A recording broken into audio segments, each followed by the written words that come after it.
Michael, I'm glad you're back. Morning, sir. And I brought 4 members of the board of directors here para makilala ka nila. Lo, kailangan pa ba yun? Oh, siyempre naman. Dapat malaman nila kung sinong tagapagmana ng kumpanya. Diba? And besides, you pulled off the biggest deal of the year. Kaya everybody's happy kasi meron silang bonus ngayong Pasko. Si Lolo talaga. Ladies and gentlemen, it's my pleasure to introduce to you the new manager of operations, Mr. Michael Olivares. Salamat po. Okay. Ito na merienda. Ano ba yan? Alam niyo, nakakatawa, no? Kasi last year, iniisip natin, tatandang dalaga tong si Elisa. Oo nga, alam mo tong lola mo kasi kabugto eh. Talaga namang Diyos ko, nakabimbit na ng mayamang papa. Napakabibo ng lola mo, may +1 pa ha. Correct. Sandali lang, ano? Ano? Mga inggitero kayo. Naiinggit lang kayo kasi may nagmamahal sa apo ko. Chang, ako po, masaya na po kami ni Afi sa isa't isa. Excuse me girl, ikaw lang masaya, hindi ako. Ano to eh? Ay, bakit? Ano nangyari, apo? Ay, Tatawag Baka manganganak ka na. Hindi. Ano? Ha? Parang sumipa lang siguro. Naku. Ay, kapag sumibat na. Pakiramdam mo. Sige, Lola, ayan po. Ayan siya.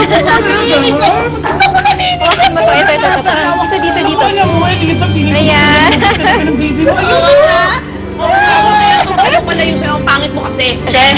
Kung masyado ka talaga, alam mo, kung lalayo siya sa akin, papalayo, hindi sa akin yun, no? Hindi dahil sa akin. At kanina naman, ha? Aba, parang... Ay, may tao siya.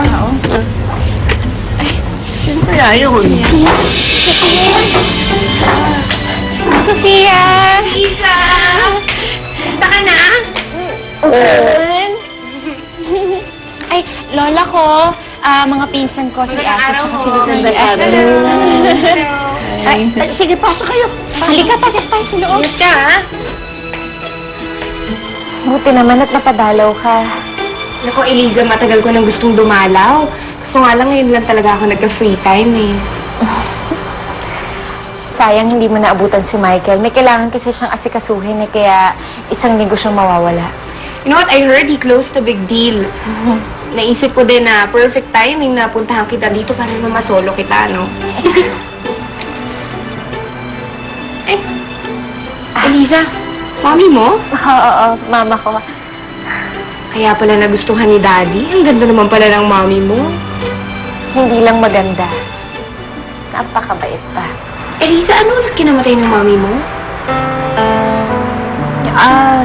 Liver cancer. Isang taon din siyang naghirap.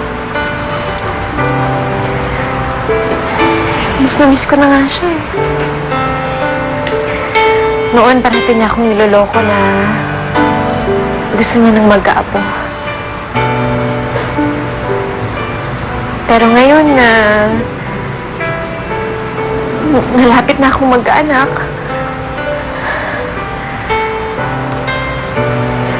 hindi niya na makikita.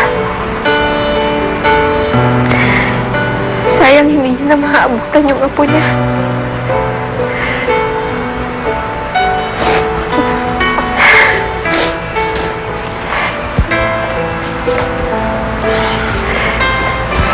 Tahana. Alam mo, magli-leave na lang ako. Para naman masamahan kita. Alam mo, bago ka manganak, andito man lang ako. Kasi lalo na ngayon, wala na si Michael eh. Sofia, hindi mo naman kailangan gawin yun eh. I insist. I wanna be here for you, Elisa. Salamat, Sofia. Salamat.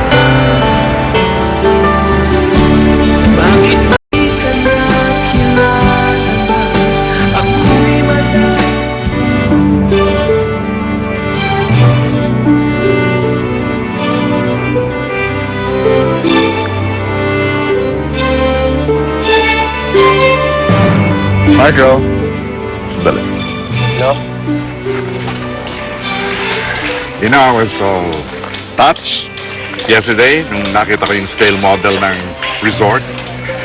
Dahil nung ko pa pinangarap magkaroon ng residential resort. And Michael, you pulled it off. I'm so proud of you. And Michael, Lo? alam mo, kahapon ko napapansin, ha? Nagtutuliro ka, wala kang sarili. Is anything wrong? Si Elisa ko kasi. Hindi ako mapalagay. Oo nga pala, kabuanan ni Elisa. That's, and you're a first-time father, and so understandable. Kaya dapat sana, Lo, nandun ako sa tabi niya ngayon eh. Yeah, ba't huwag mong kalimutan, baby mo rin to. Naku, hindi ba nakakahiya? Ikaw pang bisita namin, ikaw maiiwan dito. Okay lang ho. Huwag niyo ho akong alalahanin. Salamat. Naku, sa bagay darating na si Lucia. Makakasama mo yan sa kan Elisa, ha? Sige ho. Hanggang di kami dumating, hindi naman naalis yun eh. Okay. Sige. Oy, bantayan mo si Eliza, ha? Kapag may nangyaring masama doon, gagawin din kitang tinapa. Aray ko, joke lang yun. Joke lang naman siya. Oy, pasensya ka na ha. Alam mo nito, nung bata nakakain ng lupa. Kaya ayan, abnormal. Talaga? Halika na. Ba't mo ako pinakain ng lupa? Eh, ba't Ingat po kayo. Oo, sige, Bahala pasensya ka na na. ha. Bye. Bahala ka na dyan. Pero why don't you give her a call? Para mapanatag ang loob mo at siguraduhin mo safe siya.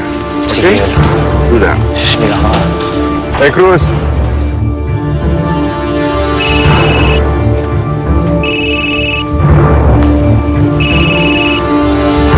Hello? Hello? Hindi ikaw si Elisa. Sino ka? Michael, nakalimutan mo na ba kagad boses ko? Sofia? Masama akong kutob ko. Kaya ako sinama ang asawa ko sa Pangasinan para malayo kay Sofia. Hindi ako mapalagay na magkasama silang dalawa ngayon. Galit ako sa kanila kasi masaya sila eh. Galit ako sa kanila dahil nagmamahalan sila. Ngayon napaka-miserable ko na. Wala nang nagmamahal sa akin. Maghanda-handa ka na. Kasi sisiguraduhin kong magiging miserable ang buhay.